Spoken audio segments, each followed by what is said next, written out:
E olha só, estamos de volta para falar sobre doença celíaca. Eu confesso para vocês que eu não sabia, quer dizer, eu sabia muito pouco sobre esse problema e a gente recebeu uma sugestão de uma telespectadora para a gente falar sobre esse assunto. Aí eu fui pesquisar para a gente poder trazer esse assunto aqui no Vida Saudável e para a gente ter mais informações sobre essa doença, viu? A doença celíaca. E a gente convidou aqui a gastroenterologista Ana Marta, doutora Ana Marta, para falar com a gente, Ana Marta Moreira, para a gente tentar entender um pouquinho mais que doença é essa. Boa tarde, doutora Ana Marta, seja bem-vinda. A senhora combinou com o nosso look, né? A gente está de verde aqui. É o verde. Mas não combinamos, né, doutora? Não, mas é o mês bonito, maio verde, né? Estamos combinando com o estúdio, viu?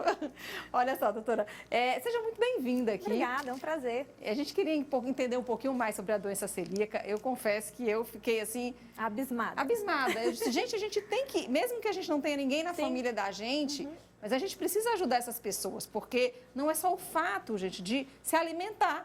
Eu descobri que a doença celíaca, as pessoas têm dificuldade para usar o shampoo, para usar produtos cosméticos. Então, assim, o que é a doença celíaca? Eu queria que a senhora começasse já a explicar de uma forma bem simples, para que as pessoas que estão em casa nos assistindo, elas possam entender. A doença celíaca, ela é uma doença autoimune, ou seja, é uma doença onde o próprio organismo produz mísseis de anticorpo contra as células do próprio organismo. Hoje nós sabemos, né, quando ela foi descoberta, foi descrita como uma doença do intestino. A presença do trigo, do glúten presente em cereais como o trigo, a cevada, o centeio, essa proteína, ela estimula o sistema imune a produzir esses mísseis contra as células do intestino. Hoje nós já sabemos que até mesmo lesões de pele e existe também a ataxia, um problema do cérebro autoimune associado à doença celíaca. Ou seja, hoje já sabemos que não só é mais no intestino, mas é uma doença autoimune, onde há ataque do próprio corpo contra o intestino de pessoas que têm o gene para ter a doença celíaca diante do estímulo que é o glúten, presente no trigo, centeia e cevada. Bom, então essa pessoa ela já nasce com esse gene. Sim, e quando já é nasce que com o gene. acontece o gatilho? Geralmente a pessoa descobre que tem a doença celíaca quando? Em qual faixa etária? Perfeita pergunta, porque antigamente se acreditava que a doença celíaca era uma doença de infância. Hoje, mais da metade dos diagnósticos são feitos acima dos 40 anos. Então, apesar de não termos mais esse negócio que é doença de criança, a doença celíaca pode acontecer em qualquer faixa etária. Você pode se tornar celíaco dependendo, então, aí do estímulo ambiental. Ainda não se descobriu qual foi o gatilho, porque uma pessoa se torna e outra pessoa não se torna celíaca. Apenas 30%, apenas não, porque eu acho que é muito. 30% das pessoas que têm o gene da doença celíaca vão manifestar a doença celíaca. E essa condição atinge até 2% da população mundial. Ou seja, a cada 100 pessoas, 2 são celíacas. Então, você imagina uma escola onde nós temos milhares de crianças. Quantos celíacos tem nessa escola? Se não tem celíaco, é porque não está sendo feito o diagnóstico. Mas a doença celíaca, ela aparece mais na infância? Não aparece. Isso se quebrou. A doença celíaca, ela pode se manifestar em qualquer faixa etária. A pessoa pode ter 40 anos e descobrir que é celíaco. Aí isso é porque ela come muito pão ou não? Desculpa a pergunta, mas eu acho que a pergunta que a pessoa fica, às vezes, querendo saber em casa, né? A gente faz a pergunta mais popular possível. Com certeza. Vamos lá. Existe o que a gente chama tríade da doença autoimune. Qualquer doença autoimune, para se manifestar, ela precisa da expressão genética, né? Você precisa ter o gene para a doença autoimune, para essa doença específica. Você precisa ter o fator gatilho, que no caso da doença celíaca, a gente conhece o fator gatilho, que é o glúten. Entretanto, existe um outro fator que a ciência descobriu, que é o intestino. permeabilidade intestinal. E esse é um conceito de um intestino. O nosso intestino ele é a barreira, né, entre o nosso corpo e tudo aquilo que nós comemos e diversos micro-organismos. Se essa barreira está quebrada, eu tenho desregulação do meu sistema imune e com isso favorece o aparecimento de doenças autoimunes. Todas as doenças autoimunes têm um fator intestinal envolvido. Muito bem, doutora. Então vamos para a nossa cartela, gente, que a gente sempre gosta de preparar aqui um material para ficar bem didático. Olha só, sintomas da doença celíaca. Por favor, doutora. Vamos lá. Antes, eu quero só corrigir uma coisa. Mais da metade dos pacientes que são celíacos não apresentam sintomas no sistema gastrointestinal. Então, nós temos o celíaco que é assintomático, que pode ter, inclusive, manifestações crônicas como fraturas, então, uma mulher jovem com osteoporose, anemias crônicas que nunca se tratam. Seria a forma mais branda da doença? Não existe forma branda. Só que a manifestação no trato digestivo, que é vômito, barriga inchada, perda de peso, diarreia, a falta de apetite, irritabilidade, deficiências nutricionais, ela não é a apresentação mais comum.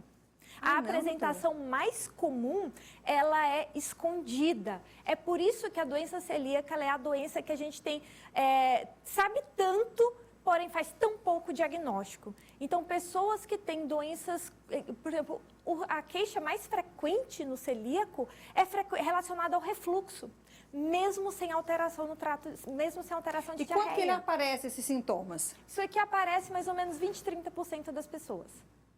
Então tá, vamos passar a cartela então. As outras pessoas, elas sentem outros problemas. Outros problemas que às vezes não são nem intestinais.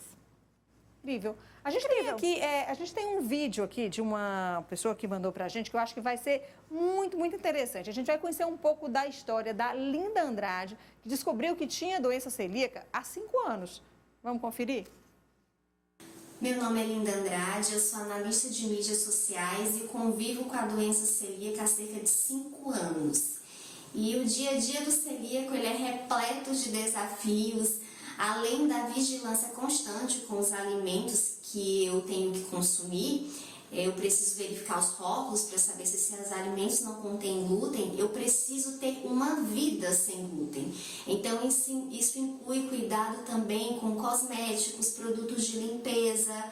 No trabalho, eu preciso ter cuidado com alguns componentes para verificar se a matéria-prima não é proveniente do trigo, da cevada, que são cereais que contêm glúten. Então, durante o dia a dia, eu preciso ficar muito atenta a esses detalhes. Outro ponto que para muita gente é bastante comum e bastante tranquilo é fazer uma refeição fora de casa. No caso do celíaco não é bem assim.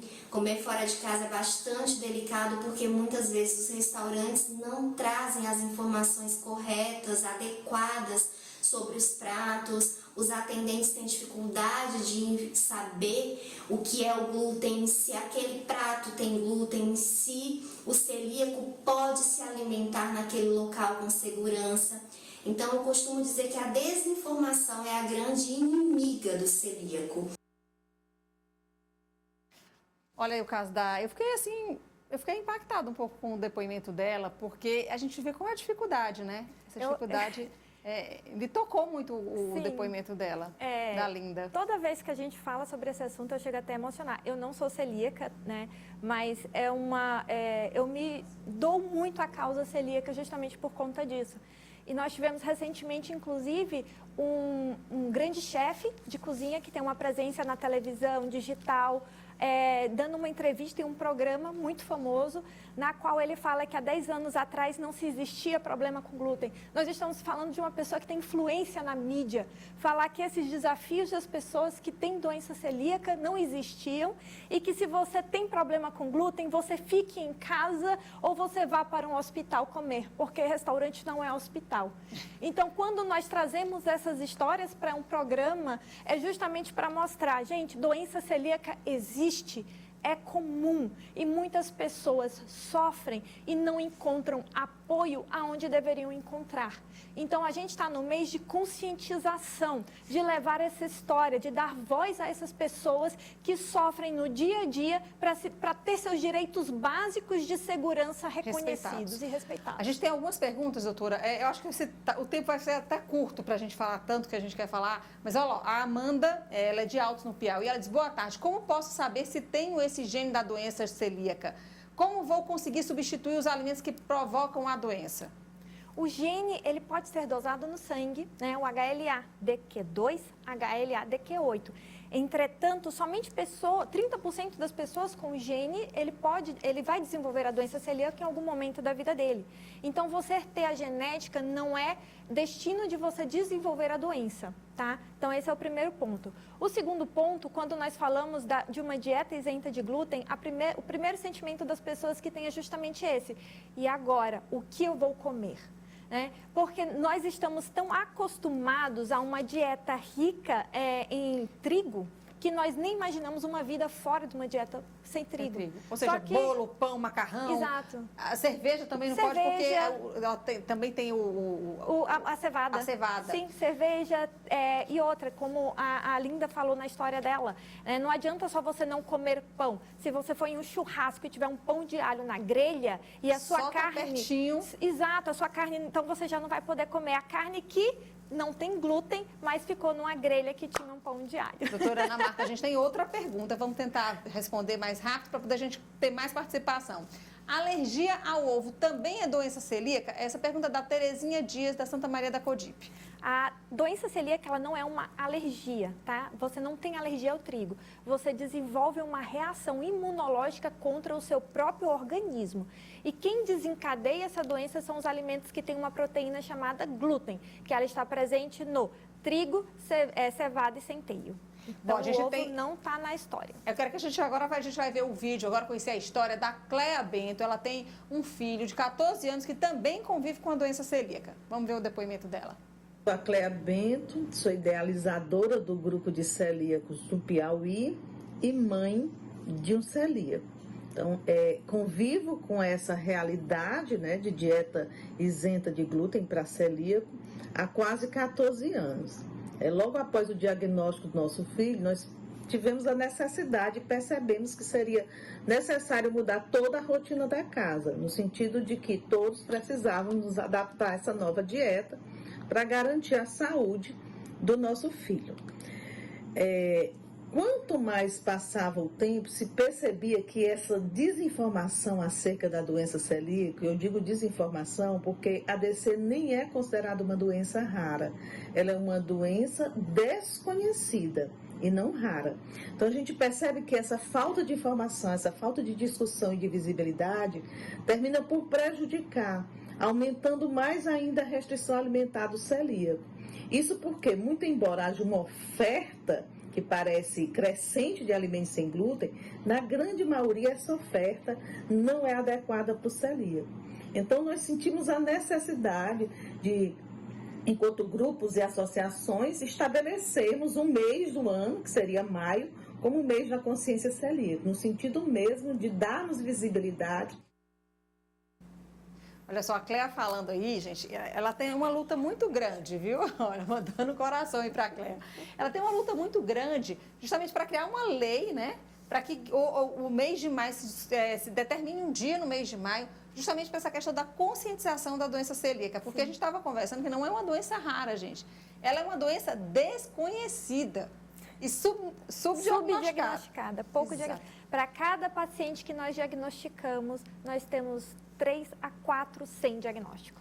Agora, doutora, uma coisa que me chamou a atenção, até no depoimento da Linda e também conversando com a Cléa, porque, gente, eu converso com as pessoas antes no programa, e ela estava me falando, Nayara, que na minha casa, até qualquer produto que entra na minha casa, a gente tem que ler o rótulo, a gente tem que, desde o produto que limpa a casa, eu disse, como assim limpa a casa? Ela disse, até o produto shampoo, o sabonete que a gente utiliza aqui, que meu filho utiliza, a gente tem que olhar o rótulo e que existe uma dificuldade muito grande, porque alguns rótulos são em inglês, não vem com a informação. É só o contato, inclusive, doutor? Eu pensava que a pessoa só precisava comer, mas não, o contato... com o glúten, é isso? Algumas pessoas têm uma sensibilidade cujo contato pode manifestar sintoma, né? Tem pessoas que são muito sensíveis e que só o contato pode manifestar o sintoma. Com relação a cosméticos, existe, por exemplo, batom. Infelizmente, nós engolimos batom. Shampoo, o shampoo escorre, pode entrar em contato com a boca. E como o glúten é uma proteína muito barata e que dá uma consistência, que dá durabilidade aos produtos, ela é usada quase que universalmente em produtos industrializados. Então, se você tem a possibilidade de contato com as mucosas, então o fato de entrar em contato pode haver ingestão. Ah, então só o fato de não é pela pele. Não é pela pele. Passar na não. boca um pouquinho ali já, por exemplo, hidratante, exato. né? Um hidratante ao leite com... Sim, só que você pensa, você passa o hidratante, qual a chance de você colocar isso na boca? Existe essa chance e essa chance é real. E esse pequeno contato estimula a cicatriz imunológica, estimula essa imunologia e vai gerar continua tendo a manifestação da doença, mesmo que você não esteja comendo o pão propriamente dito. Então, doutora, para a gente finalizar a nossa entrevista, eu gostaria que a senhora deixasse um recado, uma informação que a senhora acha importante para que as pessoas possam prevenir ou facilitar, nem prevenir, né? Porque não tem como não prevenir. Tem não tem prevenção. Mas que as pessoas possam diagnosticar o mais rápido possível essa doença. Bom, primeiramente, a minha primeira, né, vai para os amigos e para os familiares de pessoas que têm a doença celíaca. Sejam vocês uma rede de apoio, entende? A doença celíaca ela é uma doença muito solitária. Então, sejam vocês a rede de apoio, não seja aquele amiguinho que fala que só um pedacinho não vai fazer mal. Tá? Não seja aquela pessoa que fica testando se a pessoa está falando a verdade ou não. Seja a pessoa que acolhe, seja a pessoa que possa ser um oásis na vida de quem tem essa condição celíaca. Aquela que investiga se o restaurante é seguro para o seu amigo, para a sua esposa, para o seu filho ir. Então, faça parte do tratamento, seja parte da cura, seja parte do controle dos sintomas. Eu acho que isso é o principal, que a gente precisa trazer essa conscientização. E com relação aos profissionais de saúde, se tem algum profissional de saúde aqui ouvindo, ouça as queixas dos pacientes de vocês. Investiguem, porque a metade dos pacientes não apresentam diarreia como principal sintoma. Então, ouça, quanto mais crônico, quanto mais queixas, pensem em doença celíaca e investiguem. Não olhem para a cara da pessoa e falem que ela não tem doença celíaca sem fazer os exames. Ok. A gente conversou aqui com a doutora Ana Marta Moreira. Ela é gastroenterologista. Muito obrigada, doutora Ana Marta. Foi muito esclarecedor aqui a nossa conversa. O prazer foi todo meu. Espero que vocês tenham gostado, viu? Que vocês estão em casa. Foi muito formativa a sua entrevista. Muito obrigada. Olha só, e a seguir nós vamos ter o nosso momento TBT. Nós vamos mostrar a inauguração do Hospital de Urgência de Teresina. Vocês lembram que antes o pronto-socorro de referência aqui no Piauí era o Hospital Getúlio Vargas? E que na época ele só contava, olha, vejam só, gente, com 6 leitos de UTI. Gente, olha, não está com muito tempo não, ele só está com 13 anos. A gente volta já já.